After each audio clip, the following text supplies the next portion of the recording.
Hi guys, a happy day to all. இந்த வீடியோவில் நம்ம ஃபார்ம்ஸ் ஆஃப் பிஸ்னஸ் ஆர்கனைசேஷனோட கண்டினியூஷனில் இன்னொரு ஃபார்ம்ஸ் ஆஃப் பிஸ்னஸ் ஆர்கனைசேஷன் பார்க்க போகிறோம். ஸோ ஃபார் நம்ம வந்து ஒரு சில ஃபார்ம்ஸ் ஆஃப் ஆர்கனைசேஷன் பார்த்துருக்கோம். Like sole proprietorship, partnership and joint stock company, Hindu undivided family, இந்த மாதிரி சில ஃபார்ம்ஸ் வந்து நம்ம பார்த்துருக்கோம். இப்போ சாப்டர் 7 கோஆப்ரேட்டிவ் ஆர்கனைசேஷன் அப்படின்ற ஒரு கான்செப்ட் பார்க்க போகிறோம். அண்ட் இது வந்து ரொம்ப ஈஸியான ஒரு சாப்டர். இது படிக்கும் போதே வந்துட்டு you will understand the concept behind the chapter. But இருந்தாலும் வந்துட்டு நான் டீச் பண்ணணும் இல்லையா, அதுக்காக வந்துட்டு நான் சிம்பிளாக நான் வந்து உங்களுக்கு டீச் பண்ணுறேன் இந்த லெசனை. கோஆப்ரேட்டிவ் சொசைட்டி அப்படின்னா என்ன அப்படின்னா கூட்டுறவு அமைப்பு அப்படின்னு சொல்லுவாங்க. ஸோ இந்த கோஆப்ரேட்டிவ் சொசைட்டி பொறுத்த வரைக்கும் இது வந்து ஒரு டெமோக்ராட்டிக், எப்படி நம்ம வந்து இந்தியா வந்து democratic country, of the people, by the people and for the people அப்படின்னு சொல்கிறோம். அந்த மாதிரி ஒரு காமன் ஐடியாலஜி, காமன் பிஸ்னஸ் பண்ணுற ஒரு சிலவருங்க சேர்ந்து மியூச்சுவலாக இவங்களுக்கு ஒரே ஒரு டைப் ஆஃப் பிஸ்னஸில் இன்ட்ரெஸ்ட் இருக்கும். அண்ட் அந்த டைப் ஆஃப் பிஸ்னஸை வந்து இவங்க ப்ரொமோட் பண்ணுறதுக்காக ஒரு கொஞ்சம் பேர் சேர்ந்து நடத்துகிற ஒரு ஆர்கனைசேஷன் தான் இந்த கோஆப்ரேட்டிவ் ஆர்கனைசேஷன், கூட்டுறவு அமைப்பு. இதில் பெருசாக வந்து ஓனர்ஸ் இருக்க மாட்டாங்க, எல்லோரும் மெம்பர்ஸ் தான். மெம்பர்ஸ் எல்லோரும் சேர்ந்து கேபிட்டல் போடுவாங்க. அண்ட் அந்த கேபிட்டல் வந்து ப்ராஃபிட் வந்து ஒரு பெரிய மோட்டிவாக எடுத்துக்க மாட்டாங்க. அவங்களோட ஒரே எய்ம் என்ன அப்படின்னா அதோட மெம்பர்ஸ் எல்லாருமே வந்துட்டு ஹாப்பியாக இருக்கணும் அப்படின்றது தான் வந்து இந்த concept behind cooperative organisation. So இது உள்ளே போயிட்டு என்ன இருக்குது அப்படின்னு சொல்லி நம்ம லெசன் வைஸ் நம்ம பார்க்கலாம். So first, meaning and definition. A cooperative society is a form of business organization which is owned and controlled by the people who uses its product, supplies or service. So நான் சொன்னாலே அதில் இருக்க members தான் வந்துட்டு இதில் இருக்க products and supplies, service எல்லாத்தையும் வந்துட்டு யூஸ் பண்ணுவாங்க. அண்ட் கண்ட்ரோலும் அவங்க தான் பண்ணுவாங்க, ஓனும் அவங்க தான் பண்ணுவாங்க. Although cooperative vary in types and membership size. Types வந்து மாறும். ஒரு சிலர் வந்துட்டு அவங்களோட பிஸ்னஸ் ரிலேட்டடாக வந்துட்டு இந்த கோஆப்ரேட்டிவ் சொசைட்டி வச்சுருப்பாங்க. அண்ட் இது வந்து சைஸ் எப்படி மாறும் அப்படின்னா மெம்பர்ஷிப் பேஸிஸில் வந்து மாறும் சைஸ் ஆஃப் த ஃபர்ம். ஆனால் எல்லாருமே வந்துட்டு என்ன ஒரு காமன் ஆப்ஜெக்டிவாக வச்சுருப்பாங்க அப்படின்னா all were form to meet the specific objective of a மெம்பர்ஸோட சாட்டிஸ்ஃபேக்ஷன் தான் இங்கே முக்கியம். And are structure to adapt to the members changing needs. மெம்பர்ஸோட நீடு வந்து மாற மாற கோஆப்ரேட்டிவ் ஆர்கனைசேஷனும் அதுக்கேற்ற மாதிரி அடாப்ட் ஆகிக்கும். மெம்பர்ஸ் தான் வந்து மெயின் திங் இந்த கோஆப்ரேட்டிவ் ஆர்கனைசேஷன் பொறுத்த வரைக்கும். In 1844 in England, 28 weavers, Rochdale Pioneer, started the first ever cooperative society. So வீவர்ஸ்னால் வந்து நெசவாளிகள். அவங்க வந்துட்டு 28 வீவர்ஸ் ஒன்றா சேர்ந்து ஃபர்ஸ்ட் ஒரு கோஆப்ரேட்டிவ் சொசைட்டி ஆரம்பித்தாங்க, ராச்டேல் பாயினியர்ஸ் அப்படின்னு சொல்லிட்டு. ஸோ இதுதான் ஃபர்ஸ்ட் கோஆப்ரேட்டிவ் சொசைட்டி எவர் ஆரம்பித்தது. So cooperatives are formed by individuals who coordinate among themselves, horizontal coordination. So எப்படின்னா ஒரே மைண்ட் செட்டில் வந்து இருப்பாங்க, ஒரே பிஸ்னஸ் பண்ணுறவங்களா இருப்பாங்க. அந்த மாதிரி பர்சன் அவங்களுக்குள்ளே எந்த ஒரு வித்தியாசமும் இருக்காது. அவங்களோட மியூச்சுவலாக அவங்க வந்து ரொம்ப கோஆர்டினேட் பண்ணியிருப்பாங்க. ஏன்னா கோஆப்ரேட்டிவ் சொசைட்டின்றது வந்து சேம் இன்ட்ரெஸ்ட் உள்ள பீப்புள்ஸ் சேர்ந்தால் மட்டும்தான் அது கோஆப்ரேட்டிவ் சொசைட்டியாக இருக்க முடியும். இங்கே வந்து வேரியேஷன் இருந்துச்சு, ஒருத்தருக்குள்ளே ஒருத்தர் வந்து அண்டர்ஸ்டாண்டிங் இல்லை அப்படின்னா அந்த கோஆப்ரேட்டிவ் சொசைட்டி ஒழுங்காக நடக்காது. So to achieve vertical integration in their business activity. Vertical integration அப்படின்னு ஏன் சொல்கிறாங்க அப்படின்னா இன்டகிரேஷன் அப்படின்னா ஒருங்கிணைப்பு. ஹரிசாண்டலாக அவங்களோட வேவ்லென்த் ஒன்றா இருந்தாலும் வெர்டிக்கலாக இருக்க ஒரு சில சேஞ்சஸில் ஒரு இன்டகிரேஷன், ஒரு ஒருங்கிணைப்பை வந்து அச்சீவ் பண்ணுறது தான் இவங்களோட மெயின் மோட்டோவாக இருக்கும் in their business activity. Then cooperatives were useful for promoting the interest of the less powerful members of a society. So இன்னும் வந்து மெயின் திங் என்ன இதில் பார்க்கணும் அப்படின்னா கோஆப்ரேட்டிவ்ஸ் அப்படின்றது ரொம்ப பெரிய பணக்காரங்க, பெரிய லார்ஜ் ஸ்கேல் இண்டஸ்ட்ரி வச்சுருக்கவங்க அந்த மாதிரி பீப்புள்ஸ் வந்து சேர மாட்டாங்க. லைக் ஸ்மால் ஸ்கேல் பிஸ்னஸ் பண்ணுறவங்க அவங்களுக்குள்ள ஒரு செல்ஃப் சாட்டிஸ்ஃபேக்ஷன் இருக்கணும், நம்மளும் நல்ல நிலைமைக்கு வந்துடணும் அப்படின்னு நினைக்கிறவங்க இந்த கோஆப்ரேட்டிவ் ஆர்கனைசேஷன்ஸ் வந்து ஸ்டார்ட் பண்ணுவாங்க. அதான் சொல்லியிருக்காங்க, less powerful members of a society. எதுக்காக அப்படின்னா அவங்களோட காமன் இன்ட்ரெஸ்ட்டை ப்ரொமோட் பண்ணுறதுக்காக அவங்க சேர்றது தான் இந்த கோஆப்ரேட்டிவ் சொசைட்டி.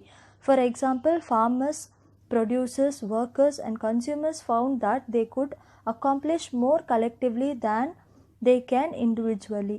ஸோ அவங்க வந்துட்டு தனியாக இருந்து ஒரு விஷயத்தை பண்ணுறதை விட நம்மளோட சேம் இன்ட்ரெஸ்ட் இருக்க ஒரு செட் ஆஃப் பீப்புளை வந்து நம்ம சேர்த்துக்கிட்டோம் அப்படின்னா இன்னும் வந்து நம்ம பிஸ்னஸ் ஆக்டிவிட்டீஸை ப்ரொமோட் பண்ண முடியும், நம்மளுடைய பிஸ்னஸை வந்துட்டு மற்றவங்களுக்கு வெளிக்கொண்டு வர முடியும் அப்படின்ற ஒரு சின்ன ஆசையில் தான் இந்த கோஆப்ரேட்டிவ் சொசைட்டியை வந்துட்டு ஆரம்பிக்கிறாங்க. Although people have been working together for their mutual benefits throughout human history, the cooperative form of business organization began during the Industrial Revolution. அவங்களோட ஒரு பிஸ்னஸ் மேன் இருக்காங்க அப்படின்னா அவங்க பிஸ்னஸ்க்காக எல்லா ஹிஸ்ட்ரியில் இதுக்கு முன்னாடி கூட வந்துட்டு ஒர்க் பண்ணி தான் இருக்காங்க அவங்களோட மியூச்சுவல் பெனிஃபிட்ஸ்க்காக. ஆனால் கோஆப்ரேட்டிவ் அப்படின்ற பிஸ்னஸ் எப்போ வந்துச்சு அப்படின்னா இண்டஸ்ட்ரியல் ரெவல்யூஷன் அப்போ தான் வந்துச்சு. இண்டஸ்ட்ரியல் ரெவல்யூஷன் அப்படின்றது வந்து தொழில் புரட்சி, இன்னோவேஷன் எப்போ வந்து ஆரம்பிச்சுது, இன்னோவேஷன் வந்துட்டு இண்டஸ்ட்ரி லெவல்ஸில் வந்து வரும்போது இந்த கோஆப்ரேட்டிவ் சொசைட்டியும் வந்துட்டு ஸ்டார்ட் ஆக ஆரம்பிச்சுது. ஃபர்ஸ்ட் அதான் நம்ம இப்போ பார்த்தோம் இல்லையா, at first the cooperative movement was started by Robert Owen in the year 1844. Industrial revolution எப்போ அப்படின்னா வந்துட்டு late 1700s and early 1800s வந்துட்டு தான் வந்து இண்டஸ்ட்ரியல் ரெவல்யூஷன் நடந்துச்சு. ஸோ இது கோஆப்ரேட்டிவ் சொசைட்டி அப்படின்றது எப்போ ஸ்டார்ட் பண்ணியிருக்காங்க அப்படின்னா 1844. He formed a consumer cooperative society in England with 28 workers as members. So அந்த ஒர்க்கர்ஸ் தான் வந்துட்டு மெம்பர்ஸ் கால்ட், அவங்களுக்குன்னு ஒரு பேர் வச்சுக்கிட்டாங்க. அந்த பேர் தான் வந்து Rochdale society of equitable pioneers. This gradually led to worldwide movement of organizing cooperatives in various fields of economic activities such as. So இவங்கள பார்த்து அதுக்கப்புறமேட்டு வந்துட்டு நிறைய கோஆப்ரேட்டிவ்ஸ் வந்துட்டு உருவாக ஆரம்பிச்சுது. Credit, farming, marketing, processing, housing, transport, insurance, fishery, poultry, dairy. So இந்தமாதிரி சின்ன சின்ன தொழில் பண்ணுறவங்க எல்லோரும் வந்துட்டு கோஆப்ரேட்டிவ் சொசைட்டிஸ் வந்து ஆரம்பித்தாங்க. The main objective of cooperative movement was to bring solace and comfort to the needy person by pursuing common economic interest through cooperative trading. So என்ன இவங்களோட மெயின் ஆப்ஜெக்டிவ் அப்படின்னா வந்துட்டு ஒரு நீடி பீப்புளுக்கு வந்து ஒரு கம்ஃபர்ட் கொடுக்குறது. சொலாஸ் அப்படின்னா வந்துட்டு கம்ஃபர்ட், கன்சோல் அப்படின்னு சொல்லலாம். எப்போது நம்ம கொஞ்சம் வந்து டிப்ரெஸ்டாக இருக்கும்போது ஒரு ஆறுதல் மாதிரி. ஸோ இந்த கோஆப்ரேட்டிவ் சொசைட்டி ஒரு ஆறுதலாக தான் வந்துட்டு ஆரம்பிக்கப்பட்டுச்சு ஃபர்ஸ்ட்டு.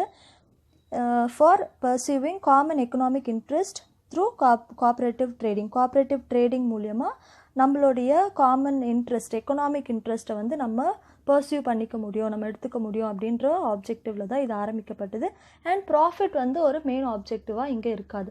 இதோட மெயின் ஆப்ஜெக்டிவ் என்ன அப்படின்னா இவங்க யூஸ் பண்ணுற ப்ராடக்ட்ஸ், இவங்க ப்ரொடியூஸ் பண்ணுற ப்ராடக்ட்ஸ் இந்த மெம்பர்ஸே தான் யூஸ் பண்ணிப்பாங்க அண்ட் பே பண்ணி தான் வாங்கணும் அது, சரிங்களா? அப்படி வாங்கும்போது அந்த காசெல்லாம் என்ன பண்ணுவாங்க அப்படின்னா 1/4 வந்து அவங்க ரிசர்வ்லேயே வைப்பாங்க அண்ட் 10% வந்து அவங்களோட பிஸ்னஸ் ப்ரமோஷனல் ஆக்டிவிட்டீஸ்க்காக மட்டும்தான் அவங்க வந்து யூஸ் பண்ணுவாங்க. அதெல்லாம் நம்ம இப்போ போக பார்ப்போம். ஸோ நெக்ஸ்ட் வந்துட்டு will see definition, examples of cooperative society. Cooperation is a form of organization in which persons voluntarily associate together as human beings on the basis of equality for the promotion of economic interest of themselves. இது யார் சொல்லியிருக்காரு அப்படின்னா H கால்வர்ட். இவர் என்ன சொல்கிறாரு அப்படின்னா cooperative ஆர்கனைசேஷன்றது வந்து it is an organization, it is formed by the voluntary of people. அவங்களே ஃபுல் வில்லிங்னஸோட நான் இதுக்குள்ளே வரேன் அப்படின்னு சொல்லிட்டு வரவங்கள சேர்த்துப்பாங்க. அண்ட் எதுக்காக இந்த ஃபார்ம் ஆகுறாங்க, இந்த பிஸ்னஸ் ஆர்கனைசேஷன் ஃபார்ம் ஆகுது அப்படின்னா அவங்களோட எக்கனாமிக் இன்ட்ரெஸ்ட்டை ஃபுல்ஃபில் பண்ணிக்கிறது. அதாவது பிஸ்னஸ் ஆக்டிவிட்டீஸில் என்னென்ன பண்ண முடியும், அவங்களோட பிஸ்னஸை எப்படி ப்ரொமோட் பண்ண முடியும் அப்படின்றதுக்காக இவங்க வந்து ஒன்று சேர்ற ஒரு ஆர்கனைசேஷன் தான் வந்துட்டு இந்த கோஆப்ரேட்டிவ் ஆர்கனைசேஷன், கோஆப்ரேட்டிவ் சொசைட்டி அப்படின்னு நம்ம சொல்லலாம். cooperation is better farming, better business and better living. இது யார் சொல்லியிருக்கா அப்படின்னா ஸ்ரீ ஹாரிஸ் பிளங்கெட். இவர் வந்துட்டு என்ன சொல்லியிருக்காரு அப்படின்னா பெட்டர் ஃபார்மிங், ஒரு கார்ப்பரேஷன் ஒரு தனித்து ஒரு ஆள் நிற்கிறதுக்கும் ஒரு 4 பேர் கூட சேர்ந்து நிற்கிறதுக்கும் வாஸ்ட் டிஃப்ரென்ஸ் வந்து இருக்குது. ஸோ அதுதான் முன்னாடியும் நம்ம பார்த்தோம்.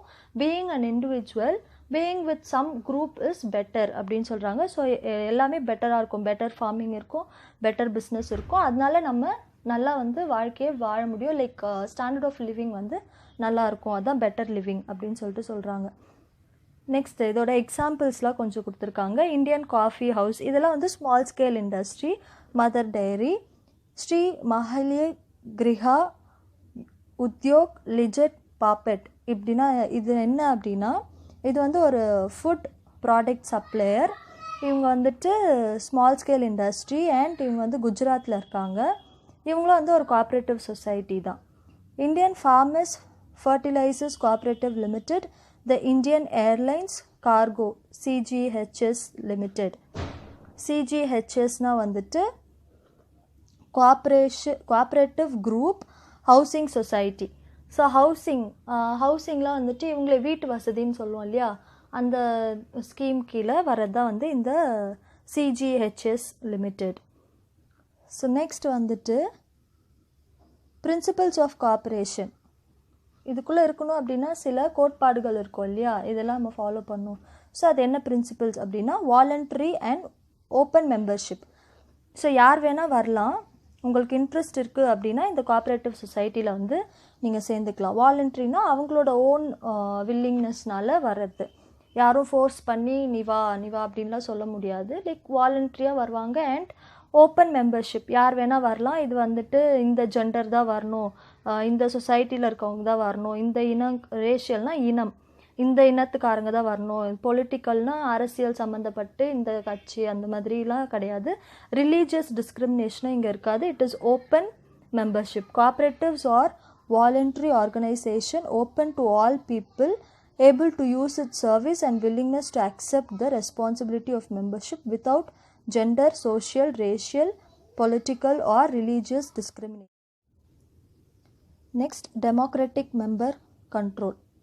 ஸோ டெமோக்ராட்டிக் அப்படின்னு ஏன் சொல்கிறோம் அப்படின்னா எல்லாருமே வந்துட்டு ஈக்குவல். இவங்க வந்துட்டு இந்த மெம்பர்ஸால் தான் வந்து ஃபார்ம் ஆகிருக்கு. டெமோக்ராட்டிக் கண்ட்ரின்னு ஏன் சொல்கிறோம், நான் ஃபஸ்ட்டே சொன்னேன் இல்லையா, of the people, by the people and for the people. அதுதான் வந்து டெமோக்ராட்டிக் கண்ட்ரி. ஸோ இந்த மெம்பர்ஸாலேயே இவங்களே இவங்களுக்காக உருவாக்கிக்கிட்ட ஒரு ஆர்கனைசேஷன், ஒரு சொசைட்டி அப்படின்றதுனால இதை டெமோக்ராட்டிக் மெம்பர் கண்ட்ரோல் அப்படின்னு சொல்கிறோம். Cooperatives are democratic organization controlled by their members, those who buy the goods or use the service of a cooperative, who collectively participate in setting policies and making decisions. So இவங்களுக்குள்ளேயே தான் இருக்கும் இந்த activities எல்லாமே. இவங்க தான் வந்துட்டு டெசிஷன்லாம் make பண்ணுவாங்க, இவங்க தான் பாலிசி செட் பண்ணுவாங்க, இவங்க தான் ப்ரொடியூஸ் பண்ணுவாங்க. அண்ட் கூட்ஸையும் இவங்களே தான் யூஸ் பண்ணுவாங்க. சர்வீசஸும் இவங்களுக்காக தான் செய்யப்படும் இந்த கோஆப்ரேட்டிவ் ஆர்கனைசேஷன் பொறுத்த வரைக்கும். யார் அப்படின்னா members. Next, members economic participation. Members contribute equally to and democratically control the capital of the cooperative. ஈக்குவலாக வந்துட்டு கான்ட்ரிபியூட் பண்ணுவாங்க, கேபிட்டலும் வந்துட்டு ஈக்குவலாக தான் போடுவாங்க. This benefits members in proportion to the business they conduct with a cooperative rather than the capital invested. So capital invested main மோட்டோவாக வச்சு பார்க்க மாட்டாங்க. எல்லோரும் ஒன்றா இருந்து பிஸ்னஸ் செய்கிறோமா, அந்த கோஆப்ரேஷன் இருக்கா அப்படின்றது இங்கே வந்து நிறையா இருக்கும் அப்படின்னு சொல்கிறாங்க. அதான் economic participation. Next, autonomy and independence. So தனித்து நிற்பாங்க, தன்னாட்சி. அட்டானமஸ்னால் என்ன, தன்னாட்சி. ஸோ கோஆப்ரேட்டிவ்ஸ் எல்லாம் வந்துட்டு அவங்களே அவங்களுக்குள்ள பாலிசிஸ்லாம் மேக் பண்ணுறதுனால இது autonomous. Cooperatives are autonomous. Self help குரூப்னு இதில் சொல்லலாம் நம்ம. Self-help organization controlled by their members. If a cooperative organization enters into an agreement with other organization or raises capital from external sources, it is done so based on terms that ensure democratic control by the members and maintains the cooperative autonomy. அவங்க வெளியே இருந்து வந்துட்டு fund raise பண்ணாலோ இல்லை வெளியே organisation கூட ஏதாவது ஒரு அக்ரிமெண்ட் போட்டாலும் எப்படி தான் இருப்பாங்க அப்படின்னா டெமோக்ராட்டிக்காக தான் இருப்பாங்க. மெம்பர்ஸ் தான் வந்து கண்ட்ரோல் பண்ணுவாங்க. அண்ட் அந்த அட்டானமி, அந்த கோஆப்ரேட்டிவ்க்குன்னு இருக்க ஒரு பாலிசியை வந்து எதுக்காகவும் விட்டு கொடுக்க மாட்டாங்க. அதை வந்து கரெக்டாக வந்து மெயின்டைன் பண்ணுவாங்க. Next, education, training and information. Cooperatives provides education and training for the members, elected representatives, managers and employees, so they can contribute effectively to the development of their cooperative. So உள்ளே இருக்கும் போதே அவங்களுக்கு education கொடுக்கறது, training கொடுக்கறது, information கொடுக்கறது. ஏன் அப்படின்னா அவங்க வந்து இன்னும் எஃபெக்டிவாக, இப்போது வெல் எஜுகேட்டட் ஆகிட்டாங்க, வெல் ட்ரெயின்ட் ஆகிட்டாங்க, நிறைய இன்ஃபர்மேஷன்ஸ் வந்து அவங்களுக்கு தெரியுது அப்படின்னா இன்னும் ஆல்ரெடி இருக்க பிஸ்னஸ் வந்து இன்னும் எஃபெக்டிவாக வந்துட்டு நடத்த ஆரம்பிச்சிருவாங்க. அதுக்காக தான் வந்துட்டு எஜுகேஷன் கொடுக்கறது, ட்ரைனிங் கொடுக்கறது அண்ட் இன்ஃபர்மேஷன்ஸ் எல்லாமே வந்து ப்ரொவைட் பண்ணுறது அதுக்காக தான். Members also inform the general public about the nature and benefits of a cooperatives. First அந்த மெம்பர்ஸ்க்கு வந்து அதில் இருக்க எல்லா திங்ஸும் தெரியணும், இன்ஃபர்மேஷன். ஸோ தட் அவங்க வந்து வெளியே பப்ளிக்கு வந்து சொல்லுவாங்க, இந்த பிஸ்னஸோட நேச்சர் இது தான், இதோட பெனிஃபிட்ஸ் இது தான் அப்படின்னு சொல்லி வெளியே இருக்க ஜென்ரல் பப்ளிக்குக்கும் வந்து சொல்ல முடியும். Only when they have enough education and training. Next, cooperation among cooperatives. So அவங்களுக்குள்ளே இருக்க கோஆப்ரேஷன் தான் வந்து அவங்களோட பிக்கஸ்ட் ஸ்ட்ரென்த்துன்னு நம்ம சொல்லலாம். Cooperatives serve their members most effectively and strengthen the cooperative movement by working together through local, international, regional and international structures.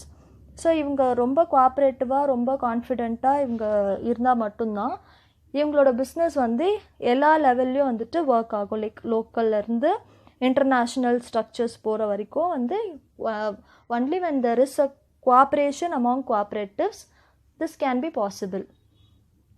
Next, concern for community. So community, society மேலே ரொம்ப கன்சர்னாக இருப்பாங்க. while focusing on members' need, cooperatives work for the sustainable development of the communities through policies and programs accepted by the members. So இவங்களுக்காக வேலை செஞ்சாலுமே வந்துட்டு community டெவலப்மெண்ட்டையும் வந்துட்டு பார்த்துப்பாங்க. அந்த கம்யூனிட்டிக்கு டெவலப் பண்ணுற அளவுக்கு என்ன நம்மளால் பாலிசிஸ் போட முடியும், என்ன ப்ரோக்ராம்ஸ்லாம் வந்துட்டு அக்செப்ட் பண்ண முடியும் மெம்பர்ஸ்னால அப்படின்னு பார்த்துட்டு அதையும் வந்துட்டு கம்யூனிட்டிக்கும் ரொம்ப கன்சர்னாக வந்து நடந்துப்பாங்க. Okay, in the flag is a common symbol of the 7-color rainbow of international cooperative movement. இது எப்போ இந்த flag வந்து கொண்டு வந்தாங்க அப்படின்னா in 1922. எதுக்காக இந்த 7 ரெயின்போஸ் கொடுத்துருக்காங்க அப்படின்னா எல்லாருமே வந்துட்டு மியூச்சுவலாக இருக்கணும் அப்படின்றதுக்காக. the International Cooperative Alliance ICA organized the International Cooperative logo. இதுதான் வந்து கோஆப்ரேட்டிவ் ஆர்கனைசேஷனோட லோகோவாக வச்சுருக்காங்க. அண்ட் ஃப்ளாக் வந்து ஃபர்ஸ்ட் கோஆப்ரேட்டிவ் டே எப்போ வந்து ரிலீஸ் பண்ணாங்க அப்படின்னா ஜூலை 1923 இந்த சிட்டி ஆஃப் ஹிசான், ஜெர்மனி, அந்த சிட்டியில் வந்து இதை ரிலீஸ் பண்ணாங்க.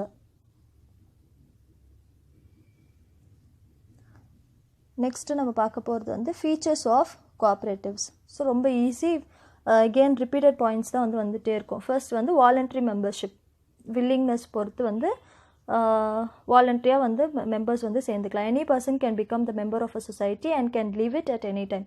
வரது மட்டும் இல்லை, போகிறதும் வந்துட்டு நம்மளோட இஷ்டம் தான். நம்ம போகணும், இந்த ஆர்கனைசேஷன் விட்டு போகணும் அப்படின்னு நினச்சா எந்த டைம் வேணால் நம்ம ரிலீவ் ஆகிக்கலாம். ஈக்குவல் ரைட்ஸ், எல்லா மெம்பர்ஸ்க்கும் ஈக்குவல் ரைட்ஸ் இருக்கும், ஈக்குவல் ஓட்டிங் ரைட்ஸ் இருக்கும். எல்லாருமே ஓனர்ஸ் தான். So share holders each share holder has 1 vote. சரிங்களா, ஒரு மெம்பருக்கு ஒரு ஓட், அப்படி தான் வந்துட்டு இந்த ஓட்டிங் ரைட்ஸ் வந்து இருக்கும். So equal rights among members. Next democracy. So decisions வந்துட்டு மேக் பண்ணும்போது ரொம்ப டெமோக்ராட்டிக்காக இருப்பாங்க. The decisions of the majority is ஹார்னட். ஸோ மெஜாரிட்டி இப்போது ஒரு 2-3 பேருக்கு வந்து அதை ஒத்துக்கல அப்படின்னா அப்போ வந்து மெஜாரிட்டி பார்ப்பாங்க. அப்போ மெஜாரிட்டி வின்ஸ் அப்படின்ற மாதிரி பாலிசிஸ் வந்து மேக் பண்ணுவாங்க, டெசிஷன்ஸ் மேக் பண்ணுவாங்க. அண்ட் ஹானஸ்டி ரொம்ப ரொம்ப முக்கியமான ஒரு விஷயம். லைக் ஹானஸ்டி இல்லை அப்படின்னா இங்கே வந்துட்டு செல்ஃபிஷாக இருந்தால் இந்த பிஸ்னஸ்லாம் வந்து ரன் பண்ண முடியாது. It is the basic principle of the society. Its members should be honest, நேர்மையாக இருக்கணும். Selfish people cannot run the business of cooperative society. Next, mutual confidence. The foundation of a cooperative society is laid on mutual confidence. Members of a society should trust each other and work like a team. So மியூச்சுவலாக வந்து ஒரு understanding இருக்கணும். Mutual அப்படின்னா வந்துட்டு same mind set அப்படின்னு சொல்லலாம். Like நம்மளுக்கு இருக்க அதே ஒரு தாட் வந்து இன்னொருத்தருக்கும் இருக்கும். ஸோ அந்த மியூச்சுவல் கான்ஃபிடென்ஸ் வந்து இருக்கணும். அந்த மாதிரி இருந்துச்சு அண்ட் ட்ரஸ்ட் இருந்துச்சு அப்படின்னா கோஆப்ரேட்டிவ் சொசைட்டி நல்லாவே வந்துட்டு ஒர்க் ஆகும். Welfare main objective. ஸோ மெம்பர்ஸோட வெல்ஃபேர், அவங்களோட வெல்ஃபேர் தான் ரொம்ப முக்கியமாக நினச்சி இவங்க வந்து ஒர்க் பண்ணுவாங்க. Its main objective is to provide goods and service to its members at lower price. So produce பண்ணுற கூட்ஸ் எல்லாம் வந்துட்டு மெம்பர்ஸ்க்கு கம்மி விலைக்கு தான் வந்துட்டு சேல் பண்ணுவாங்க. கேஷ் பேமெண்ட் தான் வந்து கொடுக்கணும். கிரெடிட்லாம் வந்து இங்கே கொடுக்கக்கூடாது. ஏன்னா credit team is prohibited and goods are supplied to its members on cash payment. No credit, only cash. Next, economy. The member of a society should act upon the principle of the economy. They should not misuse capital of a society and also keep in view best interest of a society. So கேபிட்டலை வந்துட்டு நான் use பண்ணிக்கணும் அப்படின்லாம் வந்து நினைக்கக்கூடாது. Misuse பண்ணணும் அப்படின்னு நினைக்கக்கூடாது. இது வந்து ஒரு main principle. And best interest, capital வந்துட்டு நம்ம வந்து பெஸ்ட் இன்ட்ரெஸ்ட் எடுக்கணும் சொசைட்டியில் அப்படின்றத மனசில் வச்சுட்டே இருக்கணும். கீப் இன் வியூ அப்படின்னு சொல்லி சொல்கிறாங்க. நெக்ஸ்ட் வந்துட்டு டிஸ்ட்ரிபியூஷன் ஆஃப் ப்ராஃபிட். இதை நான் ஃபஸ்ட்டு சொன்னேன் இல்லையா லெசன் ஆரம்பிக்கும் போதே. 1/4 ஆஃப் த ப்ராஃபிட் வந்து ரிசர்வில் வைப்பாங்க. And 10% of a profit can be used for facilities to the members. Business activity promote பண்ணுறதுக்காகவும் இல்லை மெம்பர்ஸ்க்கு ஏதாவது ஃபெசிலிட்டி பண்ணி தரணும். இப்போ நம்ம படிச்சோம்ல எஜுகேஷன், ட்ரைனிங், இன்ஃபர்மேஷன், அந்த மாதிரி ஃபெசிலிட்டிஸ் பண்ணுறதுக்காக யூஸ் பண்ணிப்பாங்க profits. Next self service. All the business activities are conducted by the members themself. அவங்களே தான் வந்து பிஸ்னஸ் ஆக்டிவிட்டி நடத்துவாங்க. All are the owner and all are the customer. எல்லாருமே ஓனர், எல்லாருமே வந்துட்டு கன்சியூமர்ஸ். ஸோ இவங்களே தான் ஓனராக இருப்பாங்க, இவங்களே தான் ப்ராடக்ட்ஸை கன்சியூமும் பண்ணிப்பாங்க. So self service rule is employed in the organization. Self service அப்படின்ற ரூல் வந்து ஆர்கனைசேஷனில் இருக்குது. So this is the features of cooperative society. So next வீடியோவில் வந்துட்டு அட்வான்டேஜஸ் அண்ட் டிஸ்அட்வான்டேஜஸ் பார்க்கலாம். I hope you would understood the concept. Please share the video with your friends and subscribe the channel for more videos. Thank you guys. Have a happy day.